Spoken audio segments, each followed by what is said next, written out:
Think of the example of a man who is a porter, who is at a train station, carrying bags of people from point A to point B, getting 50 pence a throw.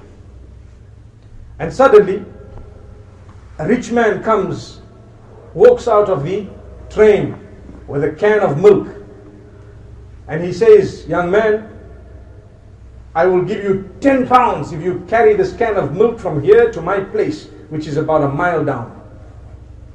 And this man is excited. Wow, 10 whole pounds. That's like 20 trips that I've been making at 50p each. I'm going to get it one throw. He says, no problem, sir. I am experienced. I will not drop your milk. And you know, they put the milk on top of their heads and they balance it. These porters are experts. They actually can run with it. Don't try it, but they can do it. They will put it on their heads and run with it. This man puts it on his head. And he starts walking and he's smiling from ear hole to ear hole. Allahu Akbar. And he says, oh, I'm going to get 10 pounds just now. And I will go straight to buy 2 chickens. And these chickens will lay eggs and I will sell the eggs. And when I sell a few eggs, I'll buy a 3rd and 4th and 5th chicken. Then I'll have a fowl run. I'll employ 10 guys to run that place. Then I will buy more chickens and I will sell eggs and chickens, and I will slaughter chickens and open a little abattoir, and I will be able to get those chickens across to the butchers. Then he says, after that I'm going to buy sheep. And then I'll buy a little farm, and on that farm we'll have so many sheep, and I'll sell the little sheep as well as slaughtering them and providing the butchers with halal mutton. Then he says, thereafter I'll buy cows. Wow, look at him. 10 pounds. He's talking.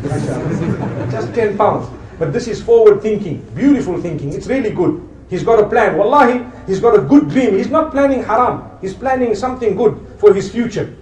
Then he says, and after that I will move further and I will have a whole farm and I will go into crop and I will be able to harvest and I will be able to sell. And then I'll buy the big buildings in the city, that one and that one and that one and that. And by the time I'm the biggest businessman around, the girl I went to propose for last year, because her father's the mayor, they said no to me. They will get to know about me themselves.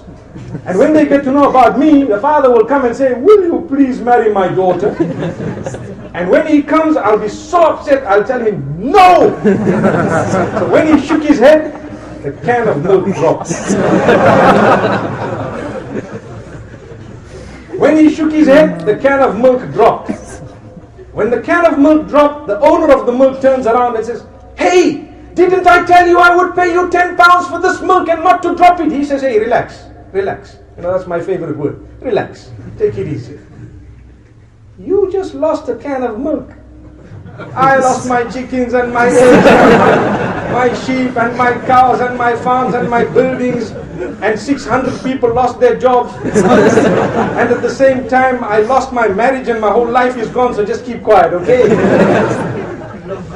What's the moral of that? The moral of it is, one small distraction in your life can shatter your dreams, my brothers, my sisters.